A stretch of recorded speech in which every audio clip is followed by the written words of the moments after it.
So, back for some more battle spot doubles with my VGC16 team that I used to win Liverpool with the Salamence and Sylveon over Rayquaza and Xerneas. So, not doing too well with the team at the moment. Got 1-2, possibly... No, sorry, it's 1-3. It's even worse. So I was thinking about the DC match in the first episode. I think I would have taken that, so kind of 2-3, but not doing so well. I'll pick a different thing, because I automatically go to Totem Pokemon because it is my favourite one. But that seems to be one that people like as well, so not doing so well, but hopefully can have some more fun matches, because this team is not supposed to be very good in Battle Spot Doubles. It's supposed to be good in VGC 16, so that meta is entirely different. Not so sure how usable Cottony is, but that was one of the stars of the team, although Aegislash was the true star of the 16 team. But going to find Shadow in the 1500s, and he's going to be running standard Chalk thing. It's funny how it's still going to be called Chalk, even though like there's no Amoonguss there's going to be Tapus. No, I guess it's just the Landorus, Kangaskhan. Well, it's Chalk. That was saying right there, to Chalk. So, I think I might want Cottony here. Because leading Infernape is always a good idea against Kangaskhan. But you don't know whether it's in a focus or not. They almost certainly scrappy in non-VGC 16, so Infernape's usually a pretty good lead. Definitely want Aegislash. But I need to be able to take care of the Landorus and the Heatran.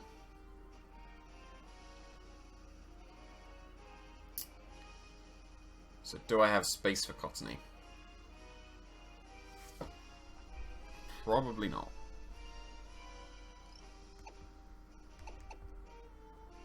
I'll go with Salamence. I'll bring Aegislash. I think Rotom's going to be good. So I'm going to bring Rotom. The audio is still annoying. I will try and fix that. But still haven't found what to do, apart from reduce my webcam. So hopefully it'll be a bit better. See, look, that's not so good. Just listen to my voice. Ignore the background music. But it's a lot worse when my webcam doesn't look terrible. That's okay.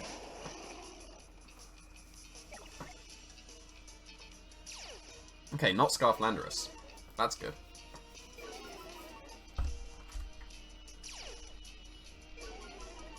So, he's not going to fake out my Infernape, but I've just been intimidated. So he could very easily fake out my Salamence. I just need to plug in my DS, because it's flashing red and the cable came out. So, what do I do here? I would definitely Dragon Dance, if I could Dragon Dance. But this Salamence doesn't have Dragon Dance. And that's definitely the best Salamence. But I wanted to have a mixed one to go with the Cottony, so that I could make use of the Tickle or the Fake Tears. This is a bit of an awkward one.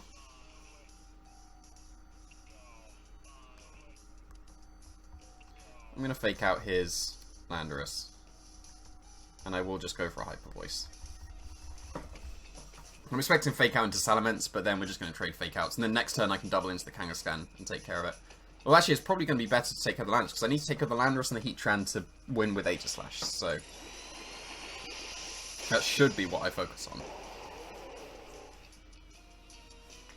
But we're probably going to trade Fake Outs here. Ah, he's in a focus, okay. There we go. Just when I was saying that they should mostly be scrappy, then here's an inner focus Kangaskhan. So, brilliant. At least I keep my Sash.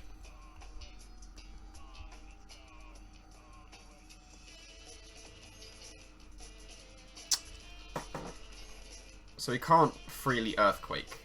So Infernape should be okay here.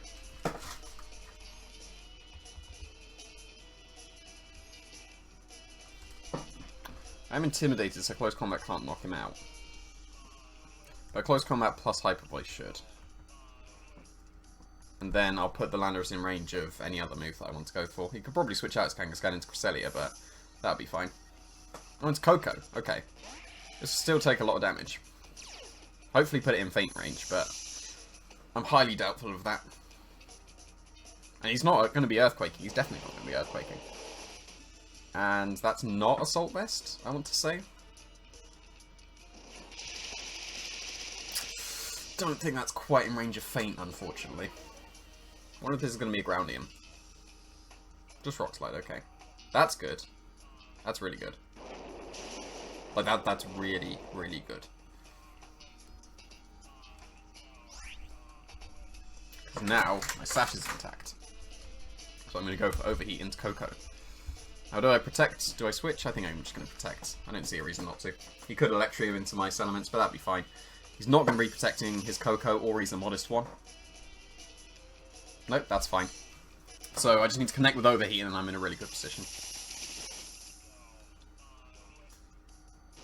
Nice, very nice. And unless he's Earthquaking or Superpowering, I still shouldn't lose my Infernape. So this is nice. Even better. I mean, I'll take this. I'm pretty sure I take a Rock Slide from there. No, I do, because I intimidated him. So that's not bad. I had just... I'm not quite in Blaze. No, just 4 HP away. But I have just protected with my Salamence, so I do want to switch it out.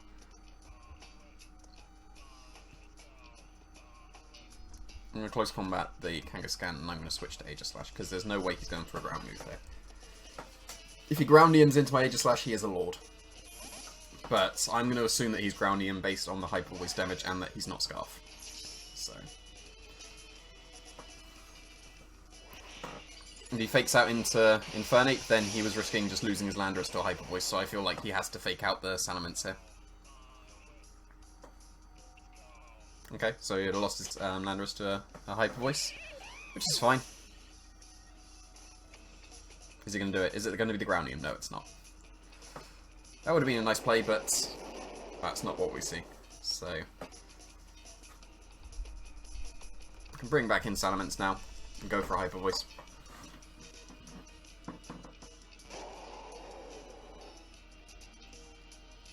Now that was enough, right? It'd actually be really close whether it's enough.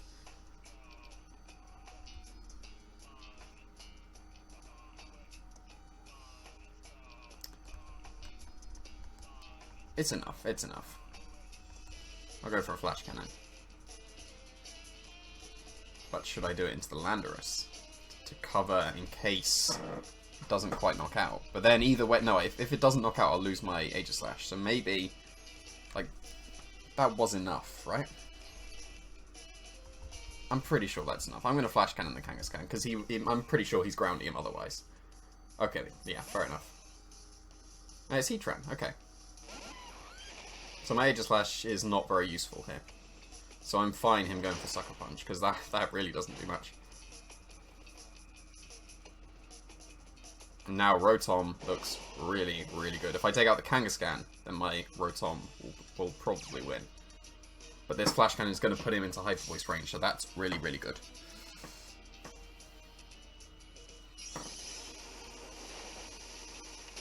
Easily in range. So I'm liking my position right now.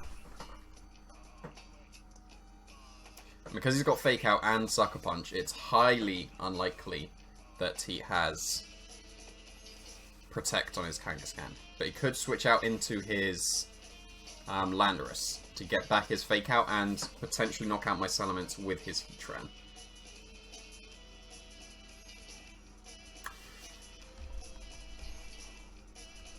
So I'm going to protect my Salamence, and I'm going to Never-Ending Nightmare his Heatran. Because I think his Kangaskhan should switch out here. Okay, it's not going to. That's fine, because this was fine, because I get the switch into Rotom otherwise. Because the Sucker Punch won't knock out my Salamence. So we've already seen that it doesn't. And my Rotom has the potential of outspeeding his Heatran. I just need to do well with Hydro Pump now.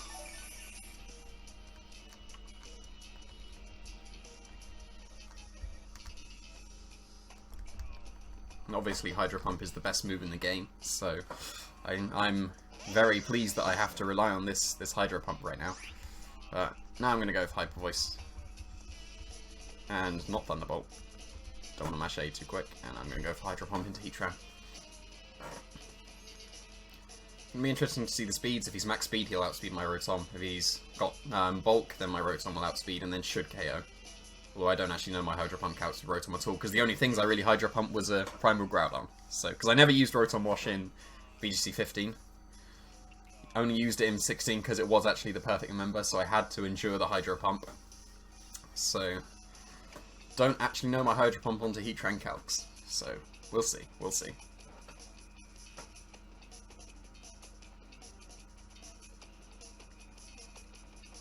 He's going to switch out his Kangaskhan this time now, isn't he?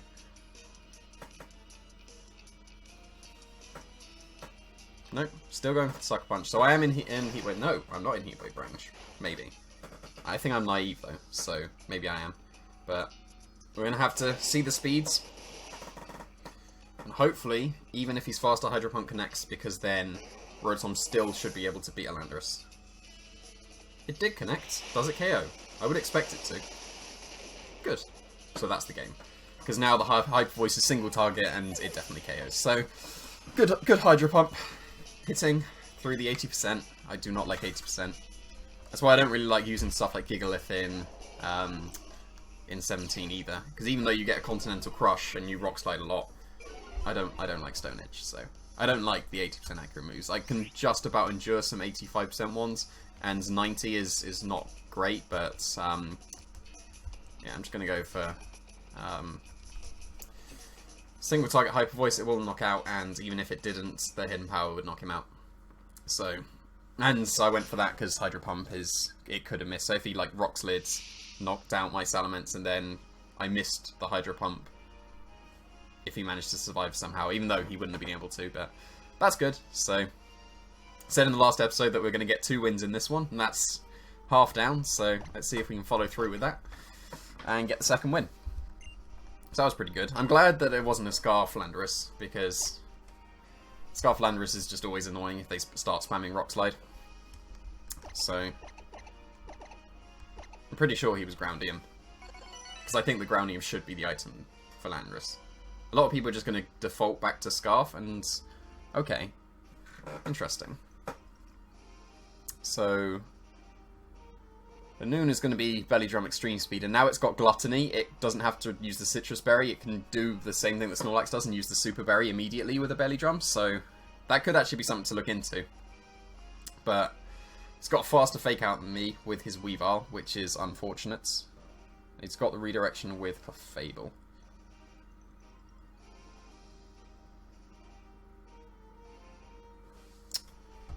I don't want to leave him with my Salamence because of his Weavile.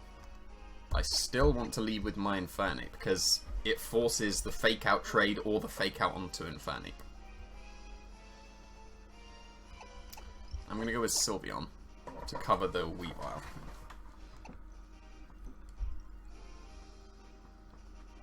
Salamence isn't too good here, really.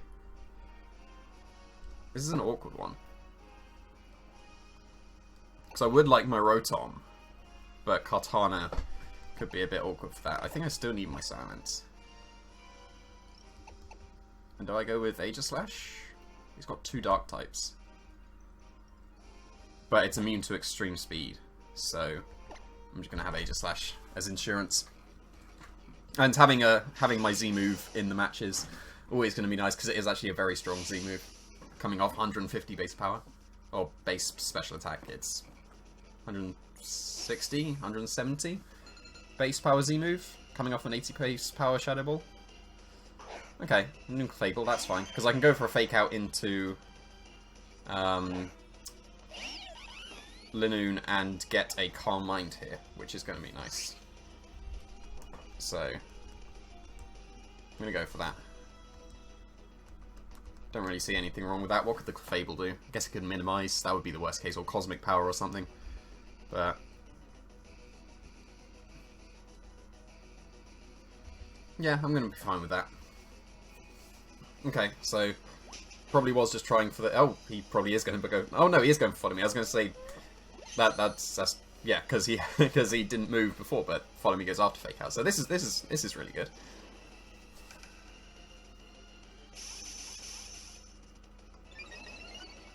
I don't think the LINOONE would be in range of just a Hyper Voice. It's not a Clefairy, so he doesn't get the boost like that. But I could feint the LINOONE before the Follow Me to just do a bit more chip to potentially put it into Hyper Voice range. And I think I'm going to do that. I'm going to feint it. And it stops the Protect as well, so this should be okay.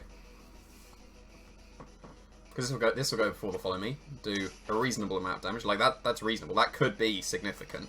Because if he goes for Belly Drum here, then... Well, actually, it doesn't matter, because the Hyper Voice needs to do that much anyway. There we go. You do see the Belly Drum. So is the Hyper Voice at +1 enough to knock out? I would assume so. LINOONE is not very bulky. This should KO. It's a +1 Hyper Voice from Sylveon.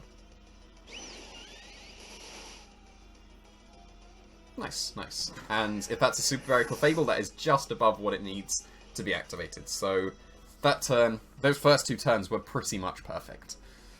It's going to be Kartana. Now this is one of the annoying things. That's the Infernape underspeeds Kartana by 1. I love Infernape. But 1 more speed. Even, like, just going for the speed ties at least. Like, ideally it would have 3 more speed. If it had 3 more speed, Infernape would be so much better. But unfortunately, it doesn't have that. So I'm just going to go for an Overheat into the Kartana, and I'm going to switch out my Sylveon into... Both are fine. Salamence gets Intimidate, though.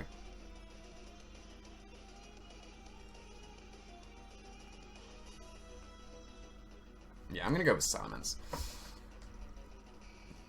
Because he has Koko, Weavile, or Sharpedo in the back. So, well, really, I should have probably gone into Aegislash there, but because the only thing that would threaten the Aegislash is in the back, and it's not going to do too much to me. But yeah, it's going to be Smart Strike. So it probably should have been Aegislash, because this actually does a reasonable amount, even at -1. But I did do that into Kartana, right? Good. Yeah, because it covered the Follow Me. Because if he just protected his Kartana, then the Clefable doesn't really do anything. So that's not bad. Oh, it's Dazzling Gleam. I definitely should have gone into Aegislash then. That is enough. That's a bit more awkward now. That's way more awkward. But I can go into Sylveon here. Sylveon's going to be good. Because it's against 2 Dark types or a Koko, which is still fine. It is Koko. Because a Hyper Voice will knock out the Clefable. I was going to say I want to go for a Feint and Hyper Voice into Clefable, but a Feint could activate a Super Berry, so I don't want to do that. I want to rely on the Hyper Voice just being enough, because then I can live even an Electrium from Koko with Aegislash, so then I'll just be able to respond with the KO back. So, but do I want to switch out? I don't think I want to switch out, because say he goes for a Thunderbolt into Infernape, then Aegislash takes unnecessary damage. But then would that be so bad? Because then Sylveon's still at full HP and 2 Hyper Voices with KO, and I get to preserve Fake Out this way. So actually, yeah, Aegislash should be a fine switch. And I would just go for a Hyper Voice. I'm not going to mess around with Calm Minds. So I should even live, like, Sylveon should live in Electrium as well. Okay, so it is Electrium.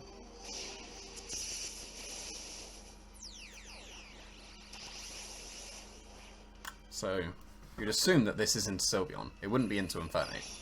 You would have just Thunderbolted. But this is going to be good to learn. Like, I would expect Sylveon to live this.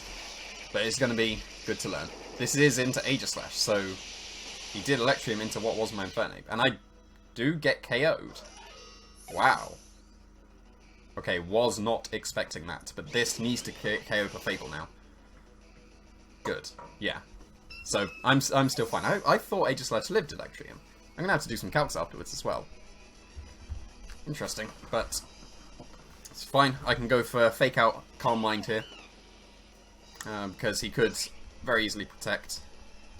And this, I mean, I don't think I can lose. Like, if he doesn't protect and I just went for Fake Out Hyper Voice, then I would win. If he does protect, then Calm Mind is still the better play, but say he does protect and then he gets a crit on my Sylveon, then Infernape still wins. So I'm going to go for Fake Out Calm Mind.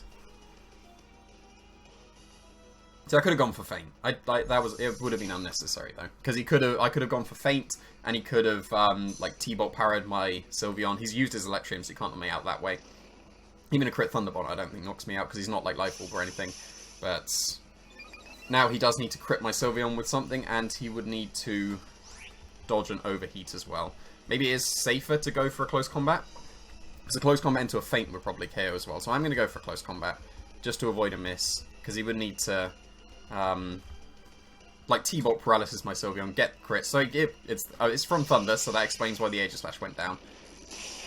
But yeah, I do get my Hyper Voice off, and I will take this match. So maybe I need a tiny bit more bulk into Aegislash so that I can always live those Z Thunders from Coco. Because when I was just playing just for some fun on the Battlesport Doubles ladder before with an Aegislash, I lived every single Electrium move pretty comfortably. So that was unexpected that I got KO'd, but I'm going to do the calcs afterwards, see how reasonable the investment would have to be to live, or how close I was. Maybe adjust so that I always live that, because if I'd have lived that, then the game was over anyway, basically. But for future games, I would want an Aegislash to always live as Electrium from Coco's. But like even though it was Thunder, because it was Thunder coming off no rain. But I guess like Paul Jua used Thunderbolt and Thunder just so he could get the Z Thunder with his Electrium when he got the second at US Internationals. But that was good. Followed through with the promise of winning the 2 matches in this episode. So hopefully we can keep going in the next ones. Thanks for watching.